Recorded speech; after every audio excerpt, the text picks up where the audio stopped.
حضرت ابو ایوب انصاری رضی اللہ تعالیٰ عنہ یہ ایک بڑے جلیل القدر صحابی ہیں. ایک دن مروان حضور صلی اللہ تعالیٰ علیہ وسلم کے روزے پر آیا. اس وقت حجرہ کھلا رہتا تھا, کھولتے تھے بند کرتے تھے. دیکھا حضور کی قبر پر لپٹ کر کے کوئی رو رہا ہے. حضور پاک صلی اللہ تعالیٰ علیہ وسلم کے قبر اطہر کے پاس سر جھکائے کوئی رو رہا ہے. مروان پیچھے سے آیا, گورنر تھا, مدینے کا گورنر تھا. پیچھے سے اس نے گردن پکڑی, کہا کون ہے یہ بوڑھا شخص یہاں اس وقت یہاں آیا ہے؟ تو پلٹے بغیر جب انہوں نے آواز دی تو گھبرا گیا. پہچانی ہوئی آواز دکھ رہی, وہ کھڑے ہو گئے تو وہ ڈر گیا, کیونکہ حضرت ابو ایوب انصاری تھے, میزبان رسول تھے. اب انہوں نے جو جملہ کہا وہی ہمارا عقیدہ ہے. انہوں نے کہا لم آتی بحجر بل آتی الی رسول اللہ صلی اللہ علیہ وسلم. اے مروان تو کیا سمجھ رہا ہے, میں کسی پتھر کے پاس نہیں آیا, میں اللہ کے رسول کے پاس آیا ہوں. اب اس صحابی کو پوچھو, اللہ کے رسول کے پاس, قبر کو آپ اللہ کا رسول کہہ رہے ہیں, قبر کو اللہ کا رسول کہہ رہے ہیں, جبکہ قبر میں حضور وفات ہو کر کے بھی 40 سال ہو گئے. حضرت ابو ایوب کہہ رہے ہیں میں رسول اللہ کے پاس آیا ہوں. اس کا مطلب ہے وہ اللہ کے رسول کو زندہ تسلیم کرتے تھے. صحابہ کا بھی عقیدہ یہی ہے جو ہم کہہ رہے ہیں, تو زندہ ہے واللہ, تو زندہ ہے واللہ. ایک صحابی نہیں, حضرت سعید ابن مسیب رضی اللہ تعالیٰ عنہ, یہ مشہور تابعی ہیں, افضل ترین تابعی مدینہ طیبہ کے. حرہ کا جب موقع پیش آیا, یعنی یزید کی حکومت آئی تو مدینے پر اس نے چڑھائی کروائی تھی, مدینے والوں سے جنگ کیا تھا, جس کی وجہ سے 3 دن تک مسجد نبوی میں نماز نہیں ہوئی. یزید کے زمانے میں مدینے کے لوگوں کو مارا گیا تھا بہت خطرناک طریقے سے, اس کو حرہ کہتے ہیں. اب یزید کی گورنری کے زمانے میں جب مسجد نبوی لوگ آ ہی نہیں رہے تھے, جنگ چل رہی تھی, سعید ابن مسیب رضی اللہ تعالیٰ عنہ فرماتے ہیں میں مسجد نبوی میں اکیلا رہ گیا تھا, دروازے بند کر لیے. لاک ڈاؤن والی سچویشن سوچ لیں, ان کے زمانے میں ہوا تھا 3 دن کے لیے ہی. لیکن وہ تابعی کیا کہتے ہیں, جب نہیں ان سے پوچھا گیا, وہ اذان بھی دیتے تھے, اقامت بھی دیتے تھے اور نماز بھی پڑھ لیتے تھے. ٹائم کا پتہ جب چلے, جب باہر نکلے ہیں, مسجد کے دروازے بند اور اندر رہتے تھے. وہ تابعی فرماتے ہیں ہر نماز کے وقت, جیسے ہی نماز کا وقت آتا, قبر رسول سے اذان کی آواز آتی تھی. میں اذان کی آواز سنتا تھا اور اسی آواز پر میں مسجد نبوی میں اقامت بولتا اور نماز پڑھتا تھا. یہ کون کہہ رہا ہے؟ تابعی. اور تم اتنے زمانے کے بعد کہہ رہے ہو وہ مر کر مٹی میں مل گئے. انہوں نے تو قبر رسول سے اذان کی آواز سنی, اذان کی آواز سنی. عزیزان گرامی وقار, 1-2 نہیں کئی مثالیں ہیں اس طرح کی. رسول پاک صلی اللہ تعالیٰ علیہ وسلم کی حیات کے متعلق, وفات کے بعد کی حیات کے متعلق کئی لوگوں نے میرے آقا صلی اللہ تعالیٰ علیہ وسلم کا دیدار بھی کیا, زیارت سے مشرف بھی ہوئے ہیں. حضرت سیدنا احمد کبیر رفاعی رحمت اللہ تعالیٰ علیہ, یہ بغداد مقدسہ سے چل کر مدینہ طیبہ حاضری تھی. مشہور ہے روایت, رسول کریم صلی اللہ تعالیٰ علیہ وسلم کی بارگاہ میں انہوں نے کیا مانگا تھا معلوم ہے؟ سوال کیا کیا تھا انہوں نے؟ سیدھے انہوں نے یہی سوال کیا, ہم جائیں تو الگ الگ چیزیں پوچھیں. وہ اللہ کے ولی تھے حضرت احمد کبیر رفاعی رحمت اللہ تعالیٰ علیہ. سوال یہ کرتے ہیں اے اللہ کے رسول, سنا ہے آپ کسی بھی فقیر کو لوٹاتے نہیں, مایوس نہیں بھیجتے, بس بندے کی یہ طلب ہے کہ آپ اپنی قبر انور سے ہاتھ نکالیں, مسافہ کرتا ہوں. اللہ اکبر. 400 سال کے بعد کی بات ہے یہ, اور کتابوں کی روایت کرنے والوں نے یہ روایت کیا, قبر رسول سے ہاتھ باہر آیا, انہوں نے مسافہ بھی کیا. عزیزان گرامی وقار, اگر حیات النبی کے متعلق تم مجھ سے سوال کرتے جاؤ اور میں پیش کرتا ہوں. حضرت عروہ بن زبیر رضی اللہ تعالیٰ عنہ, یہ بھی تابعی, 60 ہجری میں, حضور کی وفات 11 ہجری میں ہو چکی تھی. 60 ہجری میں مدینے میں ایک بار سیلاب آیا, سیلاب میں پانی بہت زیادہ, اور مسجد نبوی میں بھی پانی آیا, یہاں تک کہ رسول کریم صلی اللہ تعالیٰ علیہ وسلم کی قبر انور کے پاس بھی پانی آیا. 3 قبریں تھیں اندر, حضرت ابو بکر حضرت عمر رضی اللہ تعالیٰ عنہما کی بھی قبریں حضور صلی اللہ علیہ وسلم کے ساتھ ہیں، یہ سب کو معلوم ہے۔ ایک قبر کھل گئی اور پیر بھی دکھنے لگا، پیر بھی دکھنے لگا۔ 60 ہجری کی بات کر رہا ہوں، یہ حدیث پاک میں موجود ہے۔ اس وقت مدینے والے جمع ہو گئے، اے آؤ مدینے والوں، رسول اللہ کا قدم دکھ رہا ہے، رسول پاک صلی اللہ تعالیٰ علیہ وسلم کا قدم ظاہر ہے۔ تو سب جمع ہوئے، بھیڑ لگی۔ حضرت عروہ بن زبیر رضی اللہ تعالیٰ، حضرت زبیر کے بیٹے، یہ آئے، انہوں نے لوگوں کو ہٹایا، غور سے دیکھا اور کہا واللہ ما ہذہ قدم رسول اللہ صلی اللہ علیہ وسلم، قسم خدا کی یہ رسول اللہ کا قدم نہیں ہے بلکہ یہ عمر ابن خطاب کا قدم ہے۔ کہتے میں اچھی طرح پہچانتا ہوں یہ عمر ابن خطاب کا قدم ہے۔ اے عزیزو سوچو، عمر کا قدم سلامت ہے تو رسول اللہ کا جسم کیا ہوگا؟ تم تو رسول کے جسم پاک کے بارے میں سوال کر رہے ہو، تابعین کہہ رہے ہیں عمر کا قدم سلامت تھا 60 ہجری میں۔ حضرت عمر رضی اللہ تعالیٰ عنہ کون ہیں؟ کیا وہ اللہ کے رسول ہیں؟ کیا وہ نبی ہیں؟ بلکہ حضرت عمر کہتے ہیں مجھے جو عزت ملی ہے وہ قدم رسول سے ملی ہے، جو عزت ملی ہے وہ رسول پاک کی وجہ سے ملی ہے۔ جن کی یہ عزت رسول پاک کی وابستگی کی وجہ سے ہو، اس رسول پاک کا جسم ناز کیا سلامت نہیں ہوگا؟ اب آؤ خود حضور کی حدیث ہی میں بتا دوں، نبی اپنی قبر میں زندہ ہے یا نہیں، اتنے بڑے ٹاپک پر ڈسکس کرنے سے پہلے مجھے یہ چاہیے بھی تھا، اور بلکہ آپ اگر کبھی سوال کریں، کوئی سوال کرے تو صرف ایک بات پوچھیں، میاں تو رسول پاک کی معراج کو مانتا ہے کہ نہیں؟ ہاں مانتے ہیں۔ چلو آسمانوں پر جانے کی بات بعد کی، بیت المقدس تک کا تو سفر قرآن سے ثابت ہے۔ سبحان الذي اسرا بعبده ليلا من المسجد الحرام الى المسجد الاقصى، مسجد اقصی تک کا سفر قرآن سے ثابت ہے، اتنا تو مانتے ہو۔ مسجد اقصی میں کیا ہوا تھا؟ مسجد اقصی میں کیا ہوا تھا؟ سنی مسلمانوں سب جانتے ہو، رسول پاک نے سارے نبیوں کی امامت کی تھی۔ کتنے نبی؟ آدم علیہ السلام سے لے کر عیسیٰ علیہ السلام تک جتنے نبی تھے ان سب کی حضور نے امامت کی تھی۔ مجھے یہ بتاؤ، یہ 1,24,000 کم و بیش جو نبی آئے تھے وہ کب کے نبی تھے؟ وہ کب کے نبی تھے؟ کیا رسول کے زمانے کے نبی تھے؟ وہ صحابی نہیں، ان کی وفات ہو کر کسی کی 4,000 سال، کسی کی 3,000 سال، کسی کی 2,000 سال، کسی کی 500 سال، سینکڑوں سال پہلے وفات پائے ہوئے سارے نبی مسجد اقصی میں حضور کی اقتداء میں جمع ہیں۔ وہاں ابراہیم و اسماعیل بھی ہیں، داؤد و سلیمان بھی ہیں، موسیٰ و عیسیٰ بھی ہیں علیہم الصلاۃ والتسلیم۔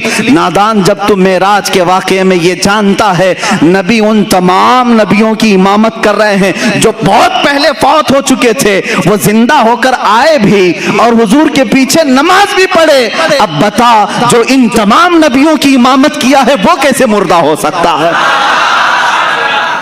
خود میرے آقا فرماتے ہیں معراج کی سفر پر میں جب جا رہا تھا میں نے نظر کیا موسیٰ علیہ السلام کی قبر پر۔ حضور فرماتے ہیں موسیٰ علیہ السلام کہاں کہاں ہیں؟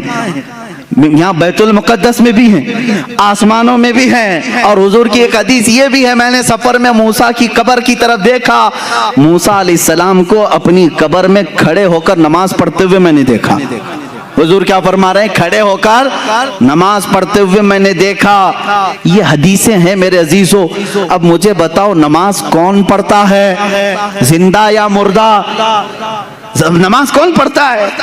ارے مردہ ہو تو اس کی پڑھی جاتی ہے اور زندہ اپنی پڑھ رہا ہوتا ہے۔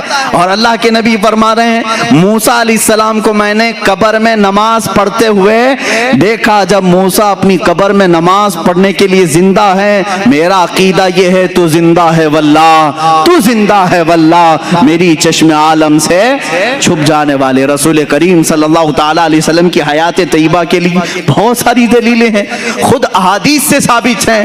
دوسرے نبیوں کی جب زندگی ثابت ہے تو رسول کی زندگی بھی تمہیں ماننی پڑے گی۔ آؤ اب صحابہ کا ہی عقیدہ سب سے بہترین عقیدہ ہے نا، سب سے بہترین عقیدہ۔ ماں عائشہ صدیقہ رضی اللہ تعالیٰ عنہ کا عقیدہ پوچھتے ہیں آپ کا عقیدہ کیا ہے رسول کے متعلق؟ سنیں جب رسول کریم صلی اللہ تعالیٰ علیہ وسلم وفات پا گئے، حضور پاک صلی اللہ تعالیٰ علیہ وسلم کی وفات ہوئی، آپ کا دفن، آپ کی تدفین کہاں ہوئی؟ وہ حجرہ عائشہ ہے۔ حضرت عائشہ صدیقہ کا وہ مکان تھا، اسی میں وہ آرام فرماتی تھی۔ حضرت عائشہ کے حجرے میں حضور کی تدفین ہوئی، سب کو معلوم ہے۔ حضرت عائشہ صدیقہ کے پاس ہی چابی رہتی تھی۔ حضرت عائشہ کمرہ کھولتی تھیں، کمرے کے اندر جاتی تھیں، صفائی کرتی تھیں۔ چند سالوں کے بعد حضرت ابو بکر صدیق کا وصال ہوا۔ حضرت ابو بکر صدیق بھی کہاں دفن ہوئے؟ رسول پاک صلی اللہ علیہ وسلم۔ ان کی بھی تدفین کا انداز بھی یہ ہے، انہوں نے وصیت کی تھی میرا جنازہ حجرے کے سامنے رکھ دینا، اگر رسول سے اجازت ملے تو دفن کرنا۔ 2.5 سال کے بعد وفات ہوئی، حضور کی وفات کے 2.5 سال کے بعد۔ کوئی صحابی یہ نہیں پوچھ رہا حضرت ابو بکر سے اجازت ہم کیسے لیں گے، وہ تو قبر میں ہے، کسی نے پوچھا نہیں۔ حضرت ابو بکر نے وصیت کی، سب نے کہا ہاں پوچھ لیں گے۔ اس کا مطلب ہے ان کا عقیدہ تھا رسول۔ دیکھو میرے عزیزو، اور ہوا بھی ہے کہ ان کی قبر کو حضور کے پہلو میں رکھا گیا۔ حضرت عائشہ کے کون ہیں؟ حضرت ابو بکر والد ہیں نا، حضرت ابو بکر صدیق حضرت عائشہ کے باپ ہیں، والد ہیں، اور حضور صلی اللہ علیہ وسلم ان کے کیا ہیں؟ شوہر ہیں۔ حضور حضرت عائشہ کے کیا ہیں؟ شوہر ہیں۔ دونوں بھی محرم ہیں، دونوں محرم ہیں۔ حضرت عائشہ صدیقہ فرماتی جب حضرت عمر دفن ہوئے تو اب وہ اس حجرے میں جانا بند کر دیتی، اب صفائی کے لیے نہیں جاتی تھی۔ جب تک حضرت ابو بکر اور حضور صلی اللہ علیہ وسلم تھے، حضرت عائشہ اس حجرے میں جاتی تھی، اس حجرے میں جاتی تھی۔ جب حضرت عمر اس میں دفن ہو گئے، آپ نے چابی دوسرے کے ہاتھ میں دے دی اور وہاں نہیں جانے لگی۔ کسی نے پوچھا اماں آپ پہلے جاتی تھی اندر حجرے میں، اب کیوں نہیں جاتی؟ کہتی ہیں رسول میرے محرم تھے، ابو بکر میرے محرم تھے، عمر میرے لیے غیر محرم ہے، میں ان سے پردہ کرنے کے لیے نہیں جاتی۔ مجھے بتاؤ اماں عائشہ، پردے کا حکم تو زندوں کے لیے ہے، پردے کا حکم کس کے لیے ہے؟ زندوں کے لیے۔ ماں عائشہ صدیقہ حضرت عمر کے قبر میں جانے کے بعد پردہ کر رہی ہیں، اس کا مطلب ہے عائشہ صدیقہ کا عقیدہ تھا کہ عمر اپنی قبر سے انہیں دیکھ رہے ہوں گے۔ پردہ کس سے کریں گے؟ جو دیکھے گا نا۔ حضرت عمر جب حضرت عائشہ کو دیکھ سکتے ہیں، اللہ کے رسول اپنی قبر سے پوری امت کو کیوں نہیں دیکھ رہے ہوں گے؟ اے میرے عزیزو، یہ عقیدہ صحابہ کا ہے، ایک دو نہیں، اور بھی چیزیں میں تمہارے سامنے رکھوں۔ اب آؤ اور ایک دلیل میں بتاؤں۔ ہم اور آپ مر جائیں، ہماری بیویاں عدت گزارنے کے بعد دوسرے سے نکاح کر سکتی ہیں، ہے کہ نہیں کر سکتی؟ کسی عورت کا شوہر انتقال کر گیا، مر گیا، تو عدت گزارے 4 مہینہ 10 دن، اس کے بعد دوسرے سے چاہے تو وہ نکاح کر سکتی ہے، اسلام نے یہ اجازت دی۔ لیکن رسول پاک کی ازواج مطہرات کی یہ خصوصیت ہے کہ وہ زندگی بھر کبھی کسی دوسرے مرد سے نکاح نہیں کر سکتی۔ حضور کی وفات کے بعد بھی کئی ازواج مطہرات باحیات رہیں، اس میں حضرت عائشہ صدیقہ رضی اللہ تعالیٰ عنہ بھی رہیں، کافی سال تک رہیں حضرت عائشہ صدیقہ رضی اللہ تعالیٰ عنہ، لیکن کسی بھی زوجہ نے دوسری شادی نہیں کی، کیونکہ ان کے لیے حرام تھا، کوئی دوسرا ان سے نکاح نہیں کر سکتا تھا۔ کیوں نہیں کر سکتا تھا؟ وہ بھی تو عورتیں ہیں۔ ساری امت کی عورتوں کو مرد کی وفات کے بعد عدت گزار کر دوسرے سے نکاح کرنے کی اجازت ہے، تو ازواج مطہرات کو کیوں نہیں؟ تو میرے عزیزو، عقیدہ یہ بتایا جائے گا، ایک شوہر کے ہوتے ہوئے عورت دوسرے سے نکاح نہیں کر سکتی۔ نادان تو نے کیسے رسول کو مردہ سمجھا؟ وہ آج بھی رسول کی ازواج ہیں، وہ قیامت تک رسول کی بیویاں ہیں، کوئی دوسرا مرد ان کا شوہر نہیں ہو سکتا۔ تم اور ہم ہیں، موت کے بعد رشتے ختم ہو جائیں گے، وہ رسول ان کے زوج ہیں، شوہر ہیں قیامت تک، بلکہ جنت تک بھی وہ ازواج مطہرات کے شوہر ہیں۔ یہ دلیل ہے اس بات کی کہ رسول زندہ ہیں۔ زندہ مرد کی موجودگی میں عورت دوسرے سے نکاح نہیں کر سکتی۔ اور ایک عقیدہ یہاں اور بھی ملتا ہے، اور ایک چیز میں بتاؤں، میاں باغ فدق کا مسئلہ آج بہت کچھ اٹھا ہوا ہے، ایسے ایسے لوگ اٹھ رہے ہیں جن کو اڑنا بھی نہیں آتا، بولنا بھی نہیں آتا۔ ہاں، یہ ان کو یوں سمجھ لیں کہ بارش میں بہت سارے کیڑے آتے ہیں۔ اس وقت شیعوں کی طرف سے یہ مسئلہ اللہ اٹھایا گیا باغ فدق. حضور صلی اللہ تعالیٰ علیہ وسلم کا ایک باغ تھا ان کی زندگی پاک میں. آپ کی وفات کے بعد حضرت فاطمہ الزہرا رضی اللہ تعالیٰ عنہ نے وہ حضرت ابو بکر صدیق سے سوال کیا کہ میرے والد کا باغیچہ تھا, ہر ایک کے باپ کے انتقال کے بعد وراثت اس کی اولاد کو ملتی ہے نا. اب حضور کی اولاد میں سوائے حضرت فاطمہ کے کوئی دوسرا تھا نہیں, وراثت میں ان کو ملنا چاہیے تھا باغیچہ. لیکن حضرت ابو بکر صدیق نے یوں فرمایا, اے بطول, اے فاطمہ بنت محمد صلی اللہ علیہ وسلم, آپ کی عظمت, آپ کی شان بہت بلند و بالا, لیکن میں نے آپ ہی کے والد گرامی سے ایک حدیث سنی ہے. حضور نے فرمایا, نحن معاشر الانبیاء لا نورث درہما ولا دینارا. حضور نے فرمایا ہے ہم انبیاء کی جو جماعت ہے ہم وراثت میں کوئی مال نہیں چھوڑتے, اور جو کچھ بھی چھوڑ جائیں وہ پوری امت کے لیے صدقہ ہوتا. رسول کی وراثت نہیں بانٹی جاتی. تو حضرت فاطمہ واپس آ گئی. اتنا ان کے درمیان ہوا تھا, لیکن یہاں ماتھا پیٹ کر کے, سینہ ٹھوک ٹھوک کر کے شیعہ سب کو رلا رلا کر کے کہتے ہیں ہماری ماں فاطمہ کا حق مار لیا تھا ابو بکر نے, صدیق نے جو ہے باغ فدق کھا لیا. اے ظالموں, تم اتنا سمجھتے ہو کہ ابو بکر اگر حق کھا لیے ہوتے تو حضرت علی اس وقت کہاں تھے؟ علی کو کیا تم بزدل آدمی سمجھتے ہو؟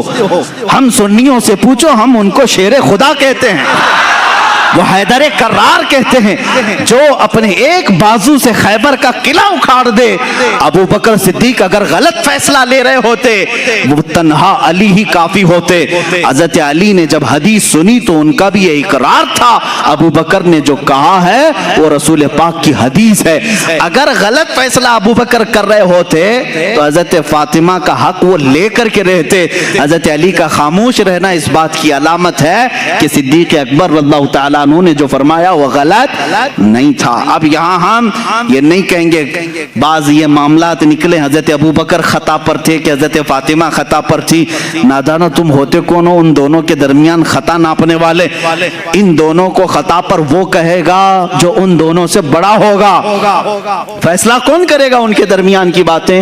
ان سے جو بڑا ہوگا. میں یہ معاملہ اللہ کے حوالے کرتا ہوں, قیامت کے دن اللہ خود ہی فیصلہ فرمائے گا جو بھی معاملہ ان کے درمیان رہا ہو. لیکن اہل سنت و جماعت کا عقیدہ یہ ہے صدیق اکبر رضی اللہ تعالیٰ عنہ اپنی جگہ پر حق تھے, فاطمہ الزہرا رضی اللہ تعالیٰ عنہ اپنی جگہ پر حق تھی, دونوں حق پر ہیں. ہم ان میں سے کسی کو بھی غلط نہیں کہتے, بلکہ ان کے متعلق زبان کھولنے کو بھی ہم اپنی ایمان کی تباہی سمجھتے ہیں.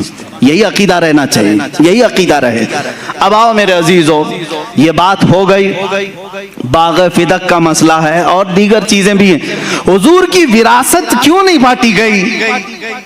نبی کی وراثت کیوں نہیں دی گئی؟ اب اس کو ایک عاشق رسول نے اپنی کتاب میں یوں بیان کیا, کہا ہے میاں جو کچھ بھی وراثت بڑھتی ہے وہ انسان کے مرنے کے بعد. زندگی میں اگر میں کچھ بیٹے کو دے دوں تو اس کو وراثت نہیں کہتے, اس کو کہتے ہیں ہبہ, یہ بخشش ہے, یہ دے دیا باپ نے. موت کے بعد وراثت بڑھتی ہے. ظاہر سی بات ہے, باپ کو گھر میں رکھا اور وراثت کی بات کر رہے ہو تو نہیں, یہ وراثت نہیں ہے. تم جائیداد کی لڑائی کہہ سکتے, وراثت نہیں. باپ کو قبر میں دفن کر کے آئے اس کے بعد وراثت بڑھتی ہے. ایک عاشق رسول نے کیا خوب کہا, وراثت مرنے کے بعد مردوں کی تقسیم کی جائے, وہ وراثت کو تقسیم کرے میرے رسول کی جو رسول کو مردہ تسلیم کرے. ہم تو رسول کو زندہ سمجھتے ہیں, کائنات کے ہر چپے پر آج بھی وہ مالک و مختار ہیں, آج بھی وہ مالک ہیں. تو مالک کے ہوتے ہوئے وراثت کے بانٹنے کی ضرورت کیا ہے؟ فاطمہ کے باپ آج بھی باغ فدق کے مالک ہیں. ہمارا عقیدہ تو یہ ہے. عزیزان گرامی وقار, آخری باتوں کی طرف آتا ہوں. رسول پاک صلی اللہ تعالی علیہ وسلم کی وراثت نہیں تقسیم کی گئی, اس بات کی علامت ہے کہ وہ ہم میں زندہ ہے. یہی عقیدہ ہے نا, رسول پاک ہم میں زندہ ہیں, وہ اپنی قبر اطہر میں زندہ ہیں. وہ زندگی کی کیفیت کیا ہے یہ اللہ بہتر جانے, وہ کیسی زندگی ہے. لیکن ہمیں اتنا معلوم ہے اللہ تعالیٰ نے یہاں موجودہ جو زمین پر زندگی ہوتی ہے اس سے ہزاروں لاکھوں درجے افضل زندگی ان کو قبر اطہر میں عطا کیا ہے. وہ رسول پاک صلی اللہ تعالیٰ علیہ وسلم آج بھی دستگیری فرماتے ہیں, آج بھی